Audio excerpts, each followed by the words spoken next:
Hey, okay, so today's herb for today is going to be broadleaf plankton, or plankton major, or white man's footprint.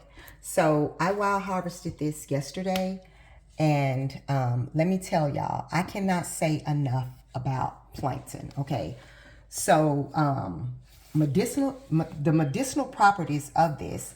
It inhibits bacteria growth, counteracts poisoning, relieve pain, inflammation, clear obstructions in the gut and airways, used to increase urine flow, and it is also great for diet. Okay, the mucilages in it acts as an appetite suppressant. It reduces the absorption of fat and bile in the intestines. And okay, let's talk about how we can identify a broadleaf plankton, not to be confused with narrowleaf plankton. Okay, so what I did, as I was gathering the broadleaf, I saw the narrowleaf, and I wanted y'all to see what this looks like compared to its cousin, the broadleaf plankton. Now, both of these have wonderful, wonderful medicinal properties, and I cannot say enough about the skincare that plankton provides.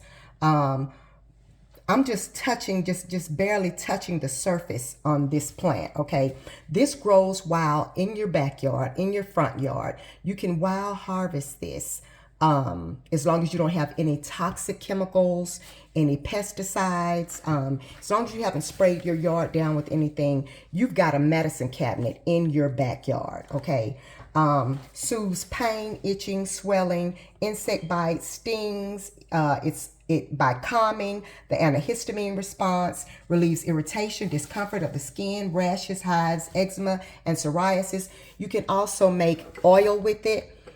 This is the plankton oil that I used. Now, if you're going to use fresh plankton, you want to fill it all the way up. If you're using dried, you can go halfway, but make sure that the oil completely covers it. And every day you want to top it off and make sure that if you're using fresh, that it stays covered, because it can go rancid. And if you're just starting out, I would suggest that you dry it out like I did here.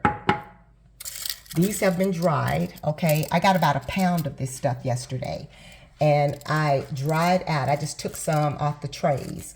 I wanted you to see what it looks like when it's been dried right here.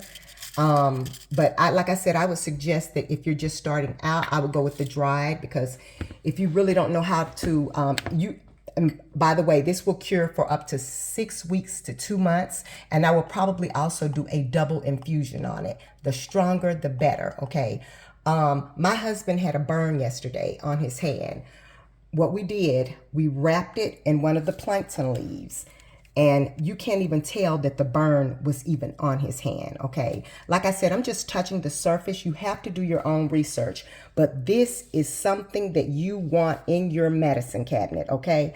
And I also do a plankton salve, and I also do a plankton tincture.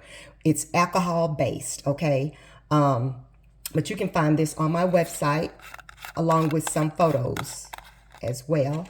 But this right here has been a lifesaver for over 20 years for my boys and my grandson, who is 3 years old, and it is safe for babies, dogs, cats. I mean, do your research. I just wanted to share this with you. This is my herb for today, plankton, broadleaf plankton, plankton major.